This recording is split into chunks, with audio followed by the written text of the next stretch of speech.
अस्सलामुअलैकुम दोस्तों, welcome back to our channel find Urdu. Facade facade का मतलब है सामने का हिस्सा, धोखा देने वाली सूरत।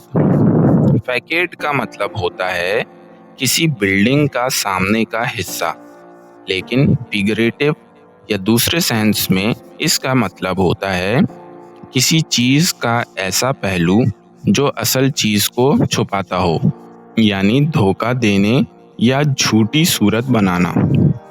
Behind her cheerful facade, she was struggling with depression.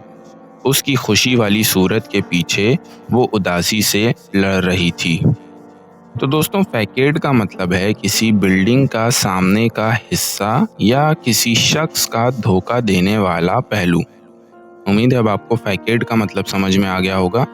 मिलते हैं नेक्स्ट वीडियो में। शुक्रिया।